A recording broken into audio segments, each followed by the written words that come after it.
Well, hello everybody, and welcome to this week's edition of Metaworld News. These are, in fact, going to be our headlines for the week ending the 19th of May 2019. So you've Mm, got 19 at the front and at the back there. That made it easy to remember, didn't yeah, it? Or it would have yeah. been if I'd been trying. Right, but I got it right, so no problems. I'm in the right century too.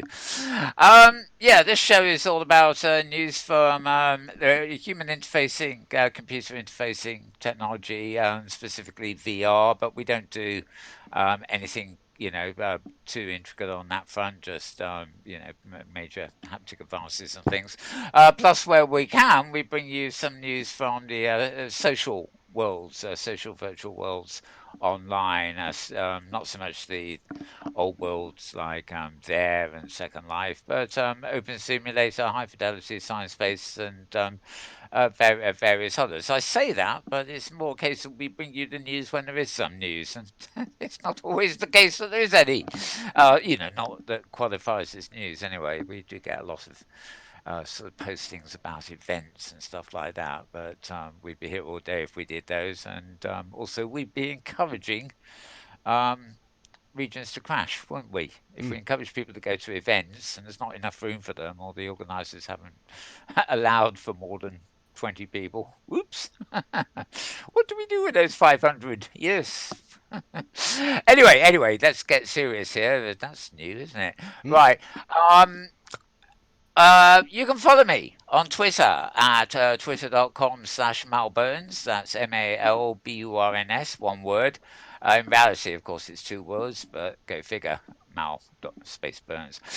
We have another Twitter feed, twitter.com/MetaWorldNews, which sort of goes with this show and actually contains the odd link that's more relevant to social virtual worlds than anything else.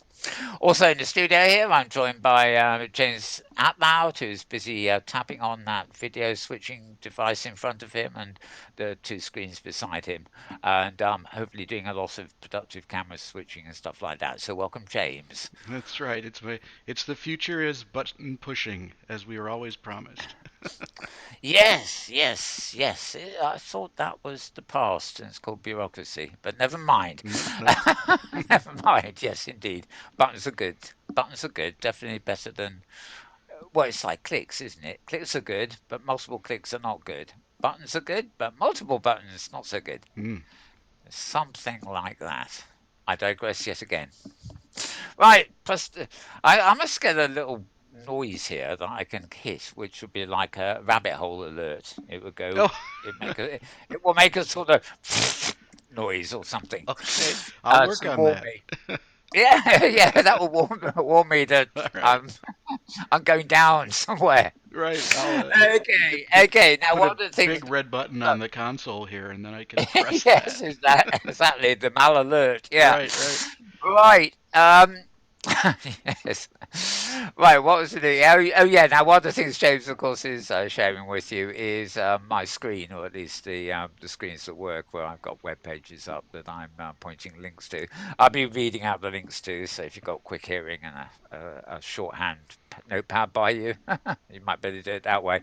If not, go to those two Twitter streams and you'll be able to find all the links there, unless I say otherwise. So, starting with. Um, this is a post at virtualrealitytimes.com. Now, this is no abbreviation here. It's the three long words, virtual reality times, no spaces. In other words, three words squashed into one.com. And this post May 11th, that would have been Monday or something like that. Anyway, Mhm. beginning of the week ish. Um, a company called Riftcat, they do a VR streaming service. Their VR streaming software is finally released for iOS, i.e., the iPad, iPhone. I suspect iPhone more than anything else, but is it too late? They've been around for a while. They basically enable you to stream PC VR content to an iPhone. An iPhone now, of course. They've been doing it for some while, and they've been able to stream PC games to other virtual reality headsets and play them there. VR Ridge is the name of its sort of main product here. It supports all sorts of headsets, including Daydream View, not that that's going anymore, HTC Vive Focus, Android for Cardboard, Oculus Go, Samsung VR, and now includes support for iOS. Um, Availing the VR experiences potentially to millions of users. And there's their little logo. It's a sort of pussycat. It doesn't Hmm. look very soft and cuddly to me. It's very formal. Um, what can I tell you about this? Some of the heavy tracking heavy games like Super Hot VR or Vacation Simulator, what they when they're at home, are obviously off the table for something like this. But most seated VR experience like Project Cars, Subnautica, and Elite Dangerous. What are they? I don't know. I, w- I, I don't know a game from a game, really, do I? Hmm. Right. Not much to say about that, but if you're interested and that's your kind of thing, going from one platform to another and sharing it and stuff, fair enough. And always good to see stuff coming onto iOS, and we have another piece coming out shortly which covers that. Yeah. Right, closing that tab. Now this one is fun. It's been crashing my Opera browser here for about 4 times. I'm going to load it anyway. This really is fun. I mean, you see a thing like this, and if you're not into Madonna and music and Billboard Music Awards, you might kind of think, oh, yeah, well, yeah, yeah, yeah. But I don't know. We obviously not going to get great music or great video here, but I think really.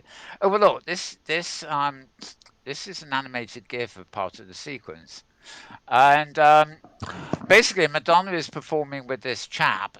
Both of them are real people on stage, but Madonna is also dancing with at least half a dozen holographic avatars of herself, all of which are modeled and programmed based on some of her previous personas.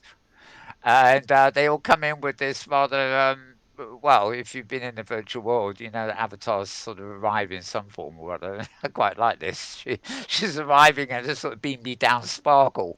Hmm. And it's great stuff. I mean, I can't remember what the music was. It was nothing to write home about. I mean, she's pop, basically. She'll do anything for a buck.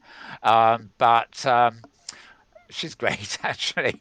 But just seeing this performance, I mean, on video here, I mean, that must have been something special to watch and be live at. Even on this low-res GIF you're seeing, probably even worse than I, you can see that it's quite clear.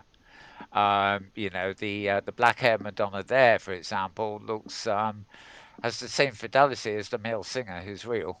You know, and in fact, I'm not quite sure where the real Madonna is. She's probably on the other end of the stage somewhere because these ones are all the dancing avatar ones. But I think it's actually wonderful. She's performing with somebody called Maluma, and she's dancing with 4 digital versions of herself in perfect choreography. Um, it's a completely choreographed performance, and interesting thing about real-time visual effects in broadcast augmented reality is that a big portion of the work is happening in pre-production, all the creation of the assets, all the animation, most of the lighting is all done ahead of schedule. So I guess she and he are walking onto an empty stage and somebody is syncing everything. Oh, this is the opening bit, another gift for you, which is very impressive because the actual virtuality scene, as it were, that they're performing on changes. The one you saw just a minute ago is the one where most of the latter half of it takes place, but the opening bit is really just Madonna, with each of the um, holograms or whatever we call them. Um, uh, Popping.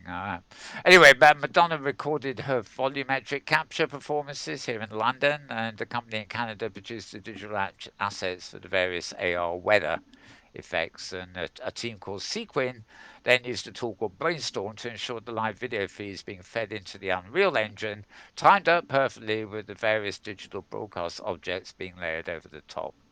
So quite a complex little exercise, but great to see. Far more than just a live video. You can really appreciate that. What's going on there, even on film. And I would love to have been there. Yes, I would. Hmm. But that's life. Right. So, anyway, I'll put Madonna away reluctantly and move on to something else. Far more serious now. Virtual reality can help improve the quality of life of dementia patients. Um, this is another post at Virtual Reality Times, three long words squashed together, .com, virtualrealitytimes.com. And basically, there's a little video that goes with this too. It's a study, as usual. Virtual reality experiences can have immeasurable benefits for people suffering from various mental health conditions such as depression, anxiety, phobias, PSDD, autism, eating disorders, or schizophrenia by immersing them in new environments that help in alleviating these symptoms whilst also helping them cope with their own conditions. Yeah, well, that says it all, doesn't it, really? But Hmm. uh, a truer word could not be said, I suppose. Anyway, you can read all about it and a little bit about the conference there because the study was published as part of the proceedings of the SIG-Chi conference on human factors in computing systems. Hmm. Yes, that's a nice name, isn't it? Hmm. It took place here in, well, not in England, but in Glasgow, which is in that Scotland place up north. And that was May 4th to the 9th, so that's over, but this is suitable report. Right, okay, put that one away. And oh, that's an interesting screen. Here we are, Lenovo. Um, I picked up a wonderful bargain. I was taking somebody to shop for a PC in the week. Sort of place nearby here where a lot of dealers, make the kit and some second hand, some that they build for you, and they got what they wanted, which was like a Windows 10 touchscreen, Windows 10. But I found a huge 4K Android tablet. Hmm. Hmm. Now that sounds weird. Well, at least that's what I thought it was. I was told it was. I thought, well, I needed something new Android. I mean, I would pay that much for a phone anyway. And this is a 4K, and it's a giant screen. It's not quite as big as my TV, but I mean, it's bigger than most of the monitors on my desk here. Hmm. And the thing is, it's touchscreen, and it tilts. So I can have it flat like a table, or I can have it like an artist easel, or I can have it up like a regular monitor. But what I didn't realise was that there's actually multiple HDMI ports on the back. So in fact, it can be connected to any one of my other computers and work as a touchscreen. So Hmm. I got more than I bargained for, but I definitely got a bargain. I'm going to tell you how much it was, but the it was a 1/6 of the price when it came out new, which was 4 years ago. So uh, anyway, Wow. it was made, I should hasten to add, by Lenovo, Oh, I which is why see. this is where the segue comes. Hmm. Yes, thank you, James. I went down the rabbit hole, didn't I? Now, what's he talking about? He's on it. Yeah. So the same company that I purchased off during the week, Lenovo unveils its new Think Reality AR headset for enterprise workers. They like this. They like this. No, the monitor, by the way, I've got is called Think Vision. So Think Reality and Hmm. Think. They obviously are into. Lenovo obviously like thinking, don't they? Right. Right. Right. Well, yeah, we all like thinking. Well, those of us that do so. There are certain exceptions in Washington, D.C. and things, but that's another matter. Right, Lenovo has launched this A6 augmented reality platform, which is built for the enterprise market and can put into training applications or for your work. It brings solution-based approach to businesses based in both software and hardware, blah, blah, blah. It's really PR, this, isn't it? Working mostly with Microsoft HoloLens headsets and associated platform at the moment. I must say, looking at that, it's one of the less heavy and clunky looking headsets. It's still not a pair of glasses, but it does look more like a sort of strap on visor and thing. But again, this is for the enterprise market, so presumably not a practical solution for home users. And being augmented reality, it may actually be totally redundant in the field of virtual reality where you don't want any kind of transparency. So I'm not sure, but all the specs are there. And you'll find this post at Virtual Reality Times, or one word, .com. And yeah, moving on. Right, now we're on Upload VR, another very useful site. All one word, upload and then VR, the letters all together, uploadvr.com. And a review of virtual reality. Yes, don't say it. Mm-hmm. Don't say it. Virtual reality. It is a product or piece of software, but it's a surrealistic slice of VR apparently here. It's going to be available on the forthcoming Quest thing from Oculus. It's on the Rift. It's on Go. It's on Vive, Daydream, and it's the type of experience it is apparently an experience. Yes, well, I suppose VR video or something. I don't know. Anyway, it's classified as type experience. I love that. Negatives, occasional pacing issues. Positives, highly crafted, entertaining narrative, often hilarious and highly interactive environments.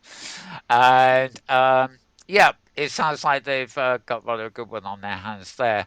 And we have something in common here down the virtual rabbit hole. Right. That's Right, funny. well now you know why I included this. All right. Because I'm sitting here thinking now, why the hell did I post this? What did this have to do with actual hardware or and it's oh wait, it's a review really. People rave about it, and yes, down the virtual rabbit hole. Mm-hmm. Great minds think alike. Yep. Yeah, I'm not going to play the video. Metaverse mayhem. Yeah, they're really going on this. I mean, this is obviously not hyper realistic VR, but I mean, I've seen worse in places where you can customize your environments like Second Life and things. It's probably mesh or something. Um, yeah, taking a page out of the book of Portal, they're looking beyond overly optimistic outer layer reveals a dark past. Peace does a wonderful job of rewarding curiosity and making discoveries surprising and unintended. Uh, VVR asks interesting questions about the nature of VR's current status and the implications of handing the keys to the metaverse over to the $1 million executives that currently shepherd it. So that's it. Yes, right. It raises questions, right, about I suppose the keys to the metaverse being held in walled gardens and rich companies and stuff like that. Um, can be obscure in its solutions. It's not a puzzle game, but sometimes it's frustrating figuring out which specific action is needed to push the story forward. You can get stuck in loops by missing small details, etc., etc. Sounds like great fun. That's the way to make a product last. Right. Make it infuriatingly difficult to puzzle out. Anyway, that's quite good. That's uploadvr.com is the name of the site that did this little review, and yep, virtual reality. So remember it's not a virtual reality version of virtual. It's a product called virtual reality. They're asking for it really, aren't they? Mm-hmm. Okay, moving on, It'll moving be on made an before I get into acronym, I'm sure, in no time. exactly. Before I get in a mess there. Now here we are, a lovely photograph, highly intriguing photograph showing somebody in a sort of contraption on their face. It actually looks like a model. Either that or the photo of A the face styrofoam head. is styrofoam head. Yeah. Yeah. Anyway, nothing new about that. Our Mali D77 solves some of VR's performance problems. Yeah, well, performance, yes, maybe, but clunkiness, no, definitely not. I'm not having that on my face, thank you.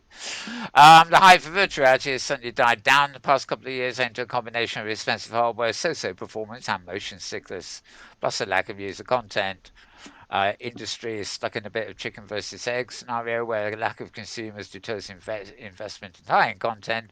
More powerful and cost-effective VR hardware for the masses will be needed to break the deadlock. Blah blah blah, which is probably true enough. Um, Right, major changes here come in the form of two brand new hardware acceleration units for VR applications. The headset supports lens correction, asynchronous time warp in hardware. Rather than running these problems, I said, logarithms is the word I meant to say. Probably a similar thing, really, aren't they? A logarithm and a problem? Yeah, never Mm. mind. On the GPU, so it's hardware rather than the processor. And yeah, there's a nice little picture. which sort of explains what they're talking about if you understand what it's explaining, which I don't really. But there we go, pretty picture for you. And here we are. What is asynchronous time warp? Well, that's what asynchronous time warp's all about. All you devs out there, snapshot with your mind quickly because I'm not hanging around here. I'm moving on to the next post. Well, I would Oh. be. I, I would be moving on. Oh, it's private. No, it's not. This is the page. Yes, right. This is blog dot. It's a Mozilla blog actually, and so we've got two posts here. Blog dot mozvr. That's mozvr.com. And yep, it's not actually private. He's a post. Yeah, making ethical decisions for the immersive web. Now, Mozilla's web project is very much a kind of web VR. Mozilla, of course, make the what is it?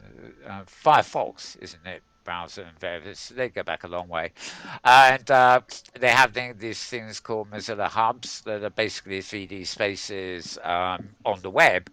They're rudimentary yet, but they're coming on. Web VR technology has been moving on apace, as of various other technologies that work on web pages, and Mozilla's kind of on a fairly leading edge there. Um, um, Basically, they are obviously, as well as developing, the software that will work on the internet and everything else, they actually consider issues. Yes, inverted commas. Issues, serious issues that need to be considered. Shall we invent a motor car because it will require polluting the planet? You know, so they're saying, shall we have virtual reality on the web because it might require um, people making ethical decisions. And it's like it's not if an ethical decision is do I or don't I put petroleum in a tank and burn it to make my wheels move, right? So maybe there's things in VR that require ethical decisions. You get the idea. What are the promises of immersive technologies is real-time communication unrestrained by geography? That's a good summary. This is as transformative as the internet, radio, television, and telephones. Each represents a pivot in mass communications that provides new opportunities for information dissemination and creating connections between people. This raises the question: what is the immersive future we want? And this article then goes on to examine that. It's got links to a paper covering things rather more extensively, Mozilla's own manifesto, and various stuff here. As you can see, there's a fair old bit of reading on that particular site. So to read that, yeah, 15th of May, so it's only a couple of days ago from when we're broadcasting here. That'd be about, well, it's about midweek. You want to go to blog.mozvr.com and look up the making ethical decisions bit. Right. Let me see if I can find the other. Yes, yes. Now this, I've just skipped back. Well, actually, this is a more recent page. I've just skipped on my tabs here. This is also the same site, blog.mozvr.com, and this post is about updating the WebXR viewer. As you can probably tell from that little illustration, the WebXR viewer is something you can download. Looking at that screenshot, I think this is probably yeah. So this is a picture of the Mac iOS store, and the news here basically is that the virtual world viewer, WebXR viewer anyway, is now available for the iPad and iPhone. Um, Before, I think there was a beta version or something on Android, but they go on here about the new API that goes with it and everything else. Obviously, um, uh, providing stuff for devs. What is actually interesting here is I haven't actually downloaded this yet, so I'm talking about something I could easily have downloaded if I've been thinking yesterday. Um, as you can see, they want permissions for various things, not to snoop on your data, apparently, but to allow device motion, allow world sensing, and well, allow camera access. That's one we've seen before, but it's quite interesting that they're using a lot of things built into iOS like device motion and stuff. Um, World sensing uses real world planes and lighting and looks for faces and images. Device motion takes video from your camera without giving web page access to the video. That's interesting. And yeah, permissions. Of course, they need them. And here, by the look of it, okay, allow world sensing. Um, Okay. Okay. Let's see if sorry, this thing is actually playing in front of me, but that looks like is that a barbecue thing or something where they've got. It's too quick, really. It looks like they've got an overlay there. Anyway, if you're interested in, particularly on an iPad, which is where I'll be putting this, um, uh, Mozilla's mixed reality blog here, bringing WebXR to iOS, and this is blog.mozvr.com, like that previous one. Right. Oh, isn't this great? Reload this page. Blood and Truth Development. Here we are. Um, Blood and Truth, who be they? They're on a scale VR hasn't yet seen. They are a London studio, and they are basically the London studio for Sony's VR endeavors. And a few photographs there. As the reviewer says, he's been on a lot of VR studio tours.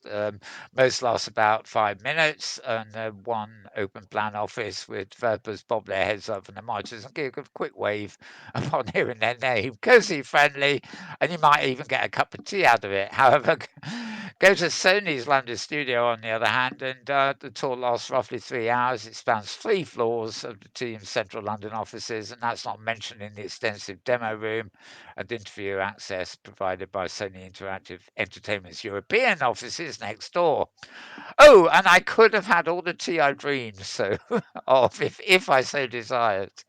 Yeah. Anyway, this chap has had a tour of Sony London's VR development studio, and they've well, you can go here to read all about it, but as you can see, they've got various photos of stuff too, and no shortage of human computer interfacing here, although most of those look like pieces of clothing, don't they? But obviously they are rigged out with sensors and stuff for various stuff. And I think the motion capture it also uses the costumes for actual character development, so to speak.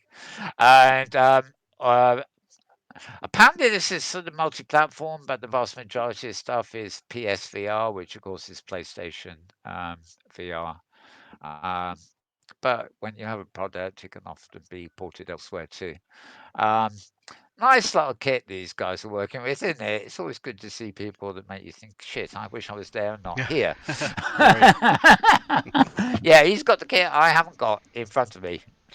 But actually, I haven't got the music keyboard and Ah, the thing that's what you and the need. thing and the thing with knobs, but I've And got the oh, it's bottle of alcohol, is that liquor or is it wine? now I am going to be watching with my partner Game of Thrones tonight. We'll start watching it anyway because the last episode goes live tonight. So holding off on what's gone so far.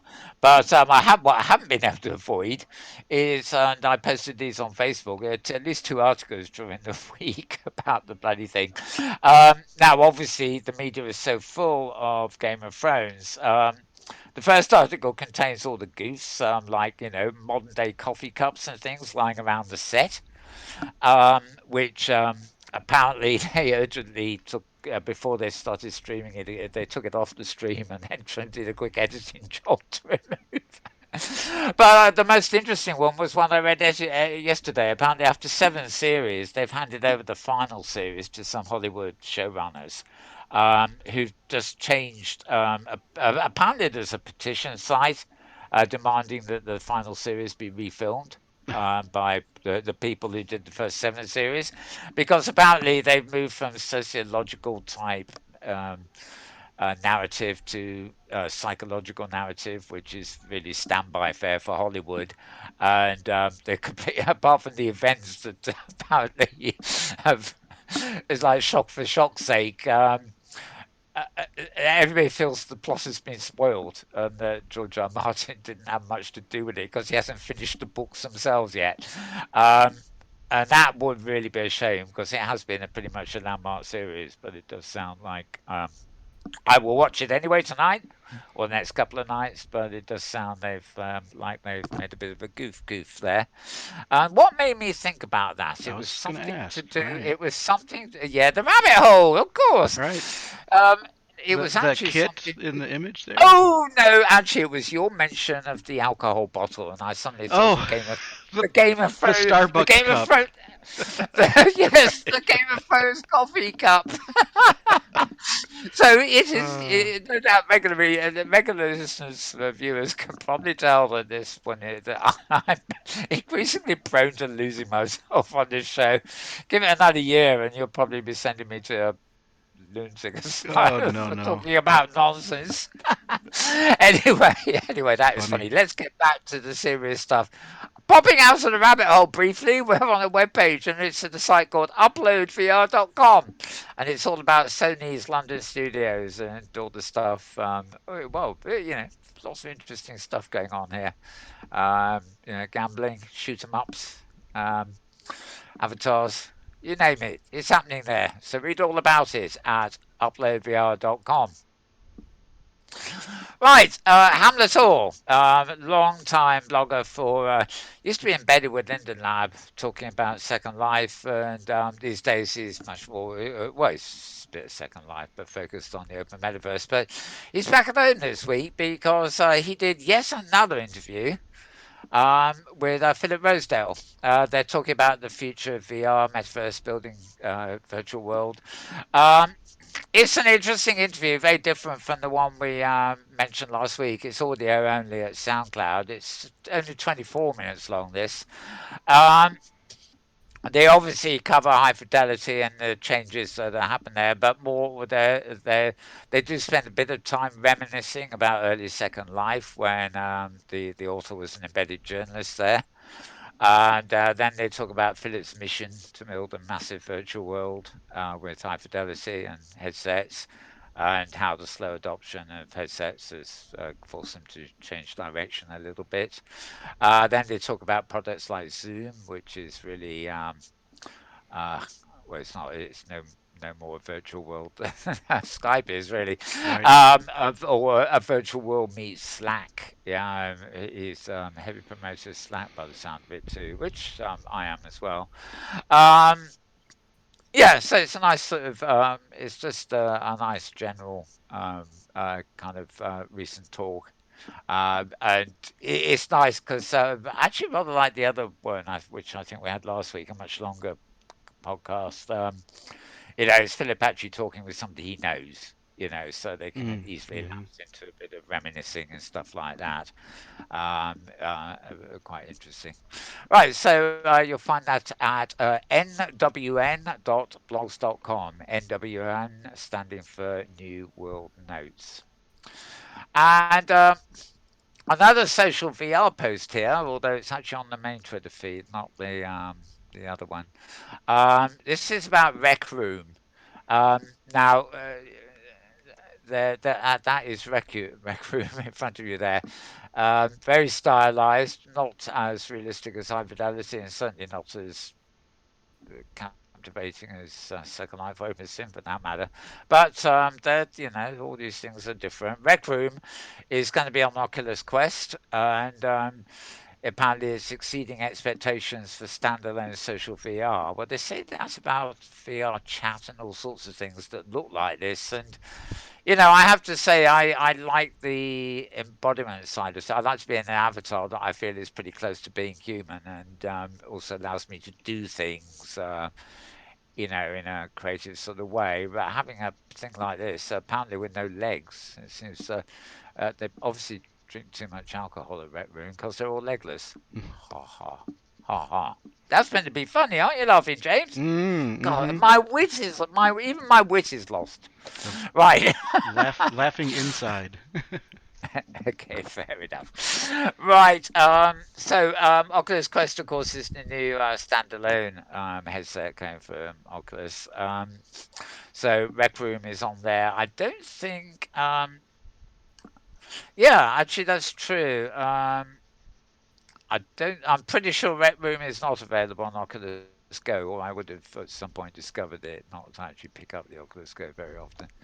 Um, bit of gameplay footage there and Questway footage. You can see it all on video and find out what's going on there, so to speak. I mean, if you like VR chat and you're happy with some of those things, then Rec Room is probably a good one too. And they do have, by the way, they have a Discord channel as well, which is quite useful for users. Right, let's dispose of that. VR Times again. Now, this is sort of headline news by default of does anybody really care? This is a bit like Google shut down their Daydream platform last week. They've now shut down Chum VR platform as well. Um, this is all the stuff, a lot of stuff that Google does. Even if it's around for a couple of years and you kind of get used to it, it's all sort of experimental, and they don't seem to have any qualms about sort of giving up on stuff that they don't think is getting them anywhere. And such is the case with Chum VR. This is actually a cloud-based video stitching service, so it's not like any crucial VR software, but it did actually allow you to take photo panoramas and photo images and stuff taken with cameras like this one I'm putting up now, and sort of stitch them all together to make to effectively make a virtual reality, virtual world kind of hub. Yeah, last Um, 2 weeks ago, you were talking about the Tribeca Festival and the woman who was who produced a piece, and we were celebrating that. We noticed that it was a jump camera, a jump yeah, yeah, platform camera. Yep. yeah, yeah. Right. Unless there are, oh, maybe it was. Yeah, I don't know. Yeah, I do remember that. I presume other people make 3D cameras these days that aren't just Google's jump. Um, because the technology now it's been designed would seem to be ultra important. But Hmm. yeah, can't be sure there.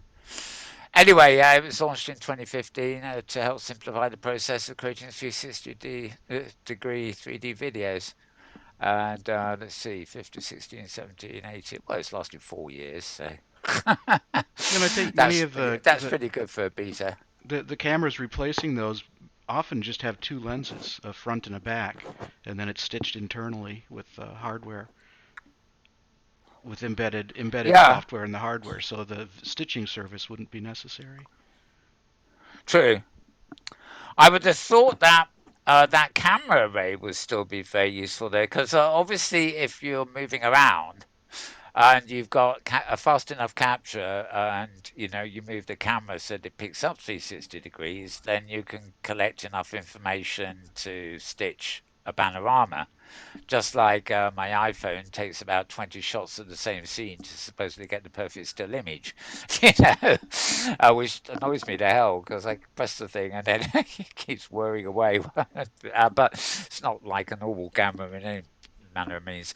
But the thing that struck me about holding that one up, I do mention something last week. I mentioned about holding it like an umbrella, Hmm. is that it would be above you or something. So as it rotates, you never come into the scene yourself, and it's also simultaneously picking up all the angles. Now it would still require stitching, but it doesn't actually require you move the array to get the full 360. Whereas if you've just got a front and back camera, they they they're never going to pick up a whole 180-degree panorama enough to do a fully detailed surround. So if it was two cameras, you'd have to move the device 90 degrees to get at least four shots to do the stitching with, if you see what I mean. Hmm. Not sure I agree, but not sure. Right. Okay. Yeah, Yeah. Well, anything's possible these days. that's right. Yep. Yeah. Just follow the web links, folks. I don't need to do this show at all, do I? Right, May the 18th, that was, find out at Virtual Reality Times, the three words there. Virtual Reality Times, squashed together into one word.com.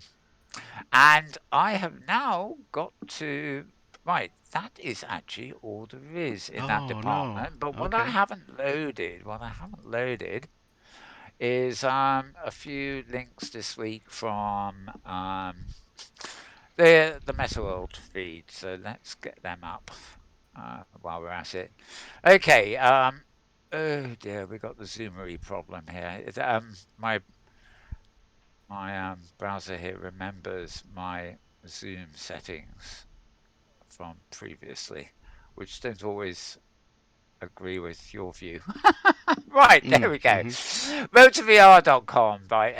Yeah, road to VR, the letters.com. Another very useful site. This is, I guess, the only link to them this week. This is about a site called Somnium Space. I'm not very keen on this at all. It's even more convoluted about blockchains and stuff like that than uh, even I never quite figured out. I've never figured out blockchains.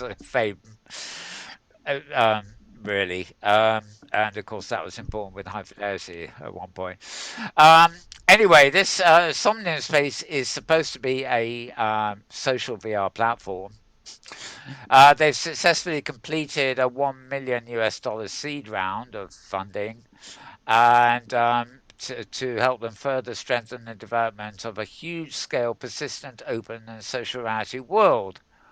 They're also opening new offices in Prague, the same city that both VR developers Beat Games live and VR engineers.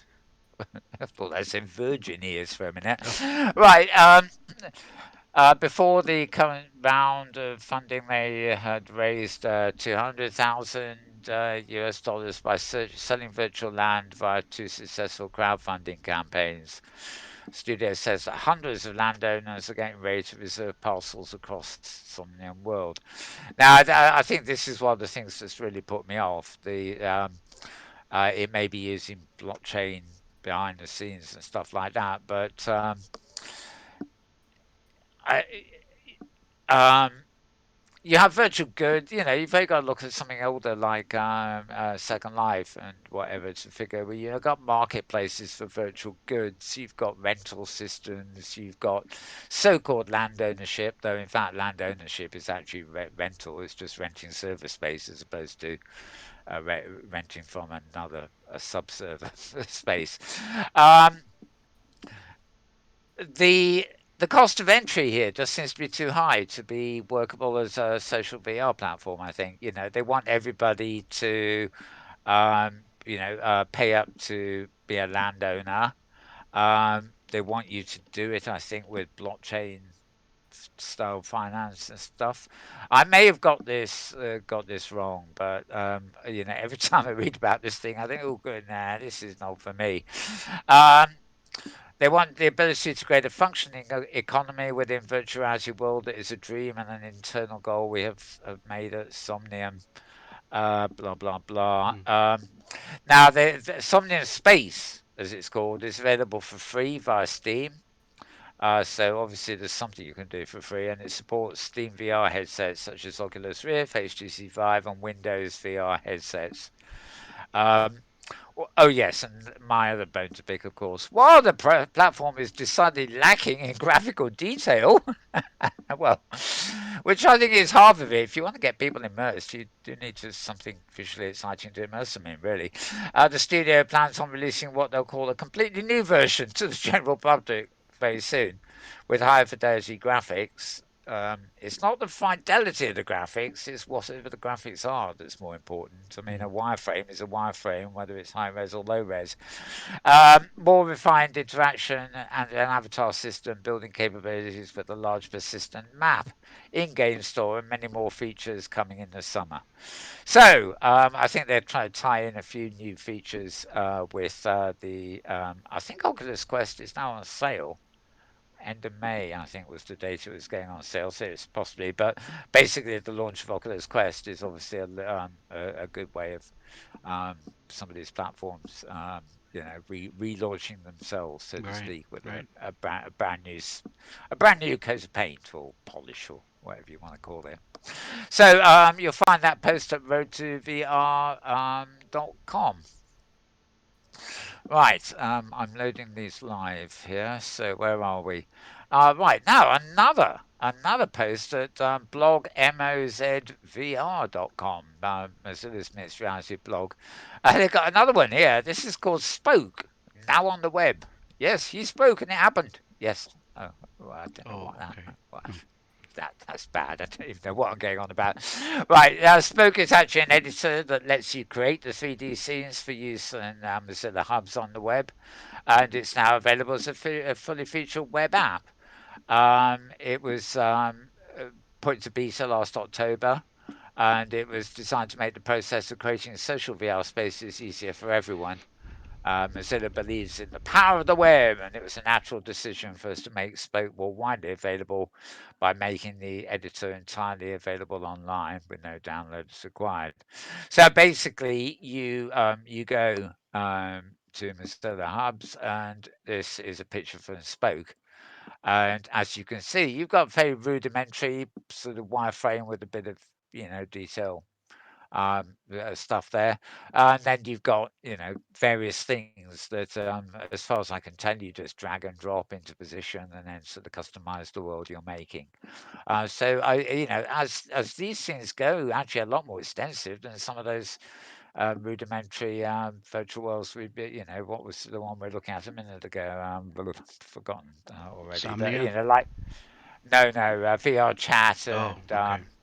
there was another one we had up a minute ago, and I forgot what it was because I'm bad memory.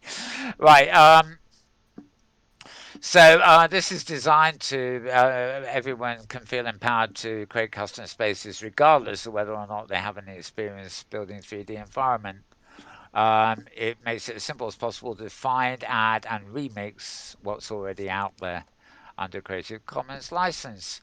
You can also bring in your own GLTF models and find models on both Sketchfab and Google Poly. Publish your rooms to hubs with a single click, and you can then share those spaces with your friends on the web or whatever. And you can create your own themes for movie nights, academic meetups, or even for Twitch streams. The virtual world is yours to create. And we have another shot of the editor there. And I suspect at some point I'm going to be fiddling with this. Um, Simplicity of use is one thing, is the key factor for me. I mean, I've looked at Unities and all sorts of other authoring platforms that are more extensive than OpenSim's Prim system, for example. And quite frankly, at a younger age, I'd probably have gone through the learning curve, but it's just a bit too much now. And I still look back to OpenSim and Second Life and think, just how easy it is to do stuff. It does require a little bit of learning, but once you've learnt it, it's sort of drag and drop and size and stuff is quite simple. Um, Here we see we've got I think it's very hard to tell. I think this list actually is assets rather than anything too complicated. And you go in and add the properties and rotations and stuff. Well, they say it's basic. I mean, it's probably just a bit of practice makes perfect, so to speak. And obviously, somebody there is sort of got it's not a stage, but presumably this is kind of meant to be seating on a movie screen or something there. So it looks uh, very usable. It works by providing an easy to use interface to consolidate all the content into GLTF 2.0 binary file. And that's the file that is read by hubs to generate the base environment for a room. Uh, it, an extensible standardized 3D file format.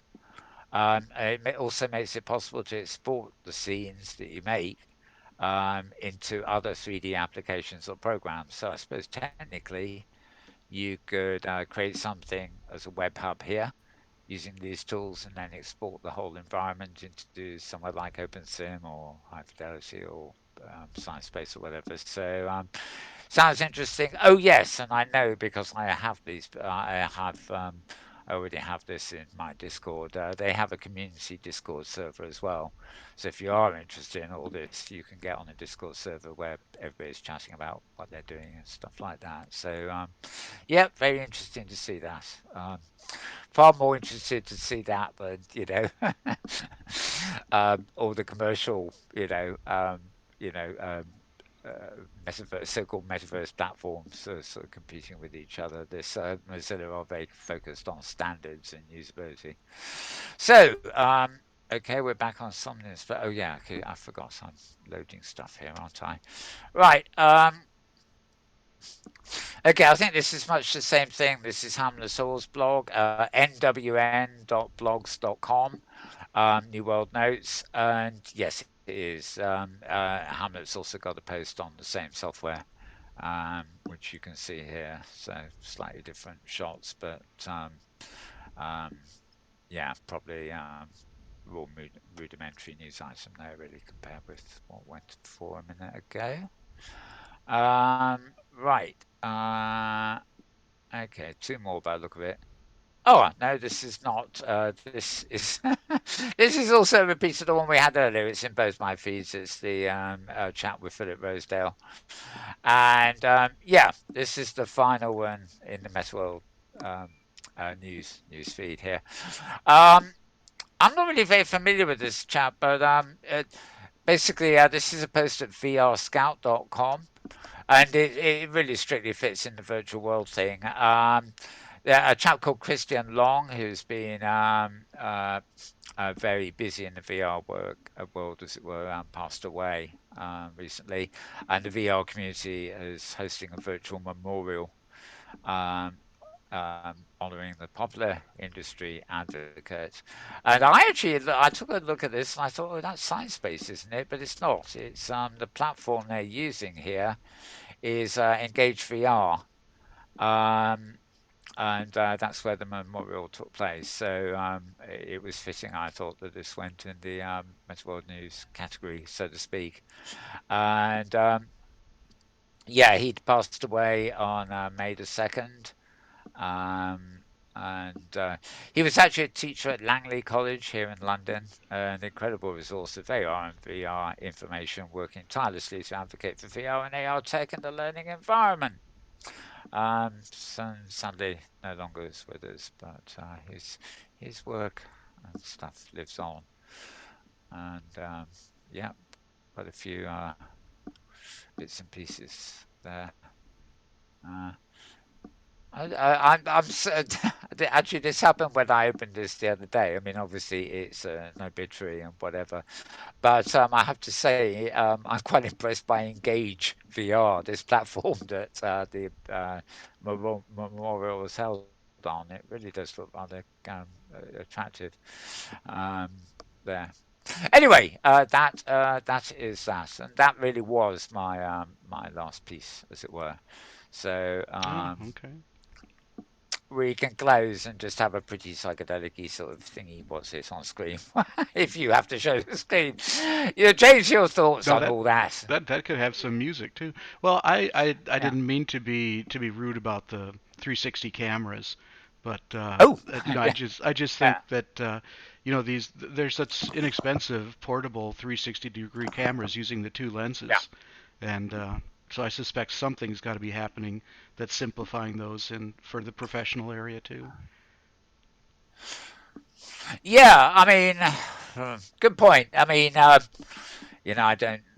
don't even take video on my iPad, let alone camcorders anymore. I Uh-huh. mean, but if I was younger and out and about a lot, I probably would be, wanting something where I can film in 360 instead of just old-fashioned video.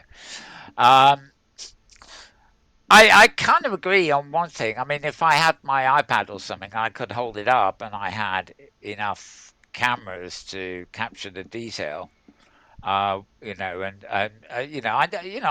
know I can move around with my iPad and literally take a panorama and arrange to stitch it and destabilize, Hmm.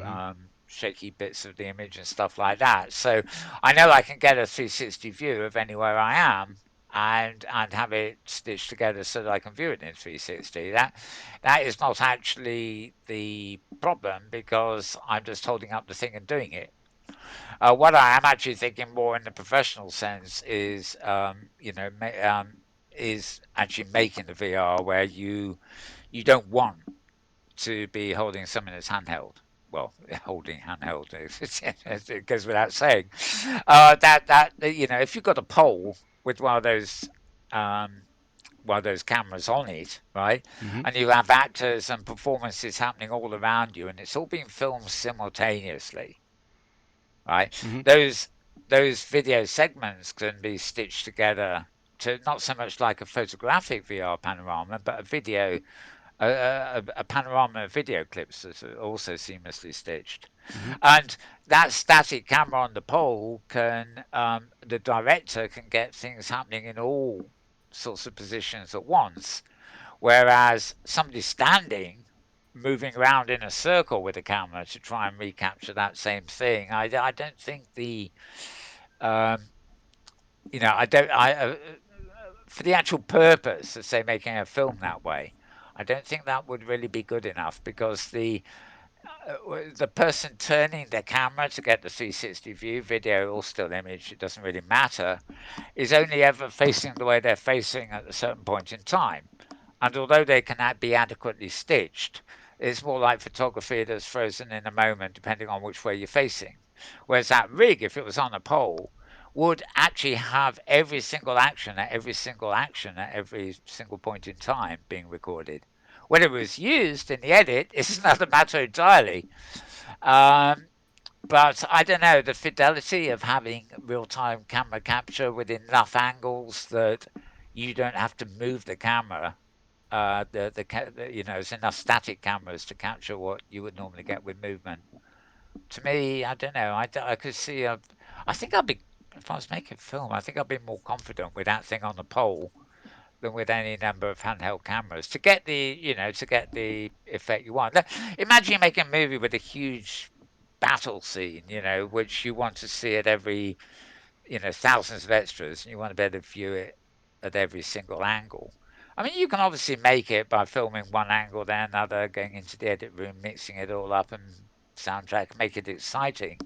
But it strikes me that in the future you could actually have a real time um, 360 view of that. So somebody wouldn't be going to the cinema anymore. They'd probably be going into some kind of, personalized sphere where they could actually watch a movie where there's a battle happening, and they're in the middle of it. They can turn around and view it from every angle, where the action's really happening in real time.